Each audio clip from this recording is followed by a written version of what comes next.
안녕하십니까. 유권자 프로젝트의 세 번째 발표를 담당하게 된 하나고등학교 3학년 염성환입니다. 오늘은 지난 시간에 민주주의 역사에 관한 내용에 이어서 좌우의 대립과 정당 정치 역사에 대해서 알아보도록 하겠습니다. 그러면 영상 만나러 떠나보시죠. 민주주의의 꽃이라고 불리는 투표를 하기 위해서 알아야 할 핵심적인 주제에는 정당 정치가 있습니다. 뉴스에서 나오는 수많은 당들이 무엇을 대변하며 어떤 정치적 스펙트럼 위에 놓여있는 짓을 아는 것은 유권자의 첫 단계입니다. 흔히 언론에서 보수와 진보 혹은 우파와 좌파의 개념을 사용하는 것을 볼 수 있는데요. 오늘은 그 개념의 기원과 의미 그리고 선거에서 어떻게 활용할 수 있는지를 알아보도록 하겠습니다. 좌파와 우파라는 말이 등장하게 된 기원을 알기 위해서는 200여 년 전 프랑스로 거슬러 올라가야 합니다.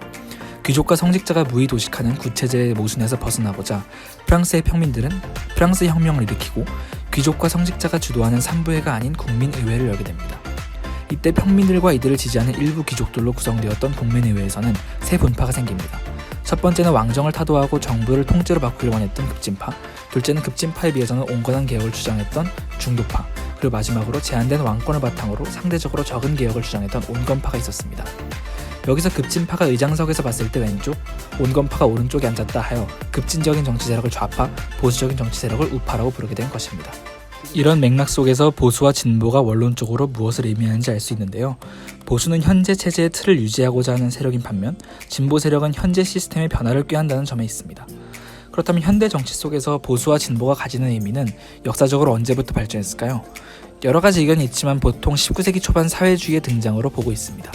사회주의에 대해서 간략하게 설명을 하자면 자본주의로 인한 자본가와 노동자의 출현을 계급 갈등으로 보며 노동자에 의한 혁명이 발생할 것임을 예견하는 이론입니다. 사회주의 이론에 따르면 노동혁명으로 만들어진 세상에는 사유재산이 인정되지 않고 모든 경제활동은 정부에 의해서 통제됩니다. 유럽 정치계는 이런 사회주의의 출현을 지지하는 세력과 그렇지 않은 세력으로 갈려 팽팽하게 맞서게 됩니다. 이런 전통이 현대 민주주의까지 내려와 정부의 시장 개입과 높은 세율, 강도 높은 복지정책, 노동이권 등에 치중하는 좌익 진보 세력과 자유시장주의와 낮은 세율, 상대적으로 작은 복지예산, 그리고 기업 주도의 경제 규모의 성장에 치중하는 우익 보수 세력으로 나눠지는 경향성을 가지게 됩니다. 그렇다면 대한민국 정당 정치는 어떻게 출발하게 될까요? 한국 정당 정치의 역사는 광복에서부터 시작합니다. 1945년 광복 후 남한 땅에서는 민족주의자 중심의 우익 세력과 사회주의자 중심의 좌익 세력이 극심한 갈등을 보입니다. 이 세력은 일제강점기 독립운동에서부터 내려오던 갈등이었죠. 결국 남한에서는 이승만을 중심으로 한 우익 세력이 정권을 잡게 되고 사회주의자를 심하게 탄압하기 시작합니다. 4.19 혁명으로 이승만 정권이 물러간 이후 잠시 동안의 혼란기를 거친 후 대한민국은 군부 독재의 시기로 들어가게 됩니다. 현재 21세기 정치를 이해하는 데 가장 핵심적 사건들은 군부 독재가 종식되고 민주주의가 본격적으로 시작된 1987년에서부터 시작됩니다. 6월 항쟁으로 만들어진 현행헌법에 따라서 한국에서는 제13대 대통령 선거가 직선제로 실시됩니다. 이때 군사 쿠데타의 일원이었던 민주정의당의 노태우, 통일민주당의 김영삼, 편향민주당의 김대중, 신민주공화당의 김종필이 맞서게 됩니다. 국민들의 바람과는 달리 김영삼 후보와 김대중 후보는 야권 통합에 실패하고 노태우 후보가 36.6%의 득표를 얻어 당선됩니다. 대권은 얻었지만 총선에서 참패해 여소야대의 전국에 직면한 노태우 대통령은 국회에서 열세를 뒤집고자 이른바 3당 합당을 추진하게 되고 노태우, 김영삼, 김종필이 합쳐 민주자유당이라는 거대 정당이 탄생하게 됩니다. 이 당이 신한국당, 한나라당, 새누리당, 자유한국당을 거쳐 지금의 미래통합당의 시초가 되며 앞서 말씀드린 정치 스펙트럼 중 보수를 대표하는 당입니다. 그렇다면 진보 세력을 대표하는 당인 더불어민주당의 시초는 어디일까요? 이 역시 1990년 3당 합당 때 그 발판이 마련됩니다. 3당 합당 당시 격렬하게 반대하던 통일민주당의 국회의원이 있었습니다.